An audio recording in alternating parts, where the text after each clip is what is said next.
center of gravity. At ang h bar po natin will be 2.6 plus 1 over 2. No? Kasi natin yung 1 over 2. No? Or 0.5. So therefore, so na po ay 3.1 meters. So 3.1 meters times 3.1 times the area. Area natin is circle siya 5 over 4 times 1 square. Tama po ba? At ito ay equal sa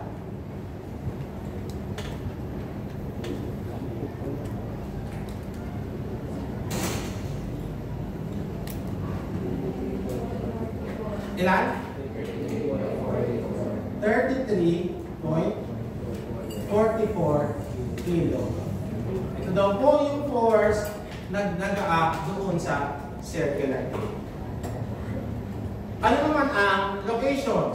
Ang location po niyan ay it's either from the free surface. So siya po ay pwede siyang yung 2 or h bar na 3.1, tama? Plus yung e.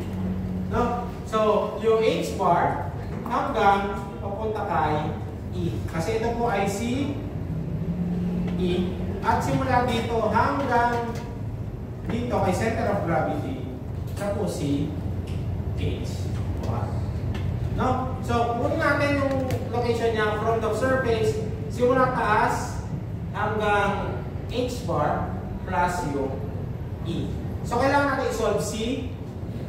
E is equals to ig over a.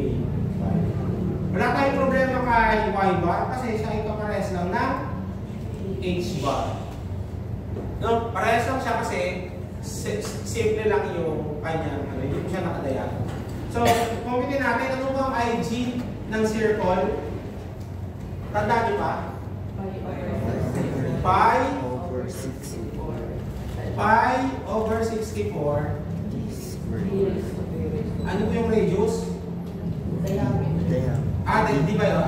D times raised to D 4. So, siya po ay 1 raised to 4. No? All over, the area is 5 over 4 times 1 squared times the y bar and h bar is equals to 3 point. So, E is equals to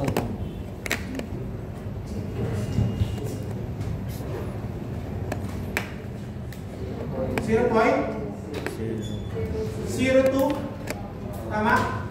02 meters. Therefore, yung location ng hydrostatic force F is 3.1 plus 0.2, which is equals to 0.02 pala, sorry. 0.02 is equals to 3.12 meters from the liquid surface.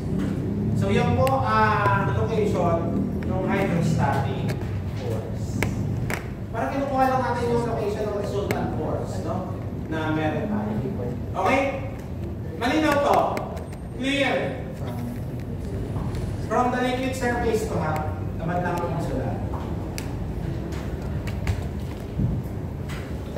Parang continue lang. Ako sa Friday, sobrang dami kong sulat. Okay? So ito po, no? Ganito po madali. Pag siyempre, pag ganito. Paano pagka composite figure? Gawa tayo ng sample for composite figure.